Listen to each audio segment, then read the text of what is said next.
Frédéric Brindel. Encore un appel, encore un cri d'alarme, celui des TPE et des PME, les petites entreprises, les moyennes entreprises qui demandent à voter des tarifs réglementés de l'électricité. Dans une tribune, les dirigeants appellent les parlementaires à voter le retour de ces tarifs réglementés. C'est ce qui nous amène à notre thème maintenant. Nous allons parler avec René Hans, chef d'entreprise, créateur de Capital Initiative, qui est un fonds pour aider des PME en difficulté de trésorerie. Bonjour René Hans. Bonjour. Alors, je rappelle que Capital Initiative vient en aide aux TPE, PME, avec un système de solidarité, d'entraide. Et vous dites aujourd'hui, à la limite, on est débordé, notamment à cause de ces prix de l'électricité. Bientôt la fin du bouclier, c'est ça? Non, on est déjà très mal. On est déjà très mal. Pourquoi? Parce que Capital Initiative est un fonds de solidarité PME. Nous finançons des entreprises in bonis qui connaissent des difficultés de trésorerie. Mais ces entreprises, je l'ai bien dit, elles doivent être in bonis. Ceux qui viennent aujourd'hui nous appeler au secours, c'est tout simplement qu'ils ont reçu une facture d'électricité de 17 000 euros qui n'ont pas les moyens de payer. Je dis 17 000 euros pour un mois. Et pour eux, on ne peut rien faire. On a vu dans la presse, on en parle de façon épisodique. Et ce qui est dramatique d'ailleurs, c'est que beaucoup d'entrepreneurs ne savent pas encore à quelle sauce ils vont être mangés parce que les changements de tarifs vont s'opérer sur les 5 ans. Et comme ils ont tous la tête dans le guidon, ils ne savent pas encore ce qui les attend et qui va les condamner à mort. On a vu quelque part dans le Doubs, je crois, la presse appelait au secours en disant, écoutez, voilà un boulanger qui a payé 15 000 euros d'électricité, on va cotiser pour l'aider. C'est terrible. Ils l'aideront à payer une facture, mais le mois prochain, ils ne l'aideront plus. Ce qui est fait là, c'est le problème de tarif EDF, qui paraît-il, EDF sort toujours au même prix. Le prix a augmenté parce qu'on a signé des conventions avec l'Europe. On est en train de faire mourir les entreprises. Alors vous prenez par exemple l'exemple, enfin oui, c'est le cas de le dire, d'un hôtel de 10 chambres qui passe d'une facture de 4 000 à 48 000 euros par mois. Cette entreprise, elle est condamnée, vous dites, hein?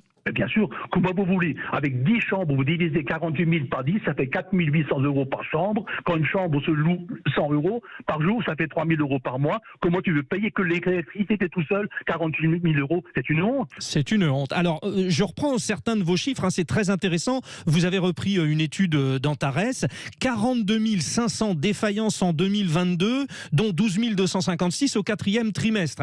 La France enregistre la plus forte hausse des défaillances jamais connues, avec, tenez-vous bien, 49,9%.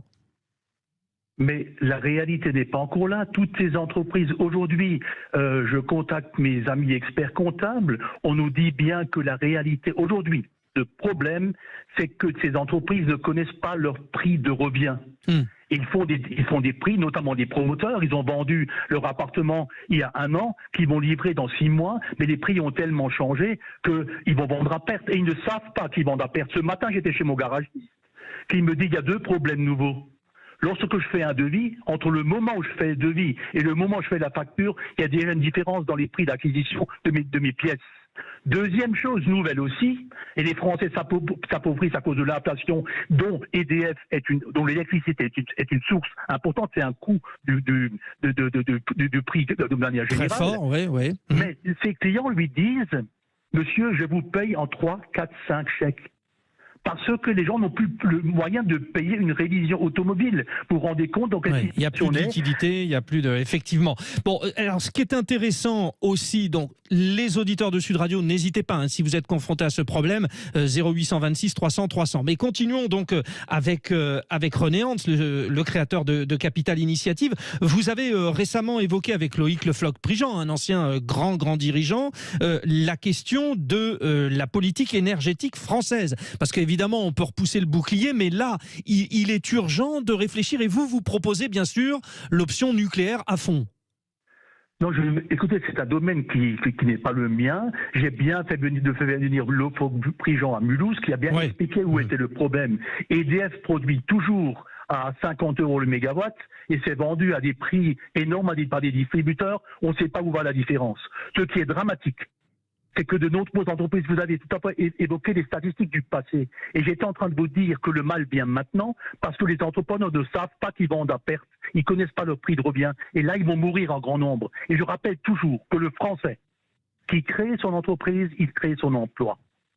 Ce sont des très petites structures et le boulanger qui ferme, ça ne dérange pas nos ministres puisque disent j'en ai autant qui ouvrent que ceux qui ferment. Et par contre, celui qui ferme l'entreprise, il perd son entreprise, son travail, son honneur.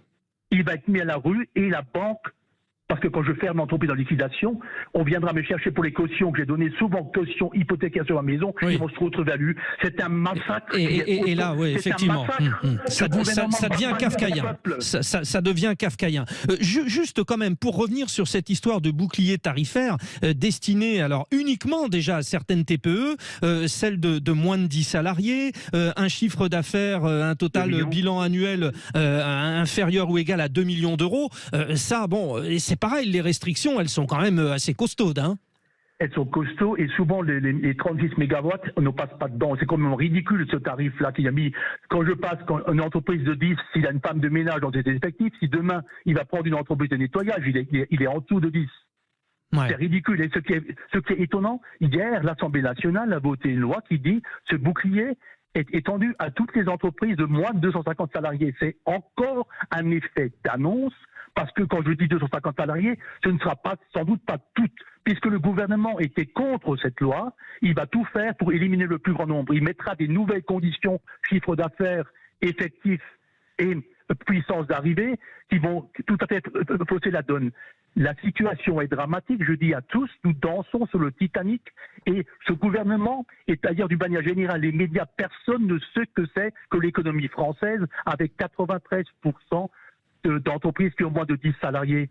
Je le répète. Oui, en plus, on le rappelle, le nombre de petites et moyennes entreprises est considérable et forme le tissu, une grosse partie du tissu économique. Concrètement, pour terminer, René Hans, qu'est-ce que vous proposez? Que faut-il faire?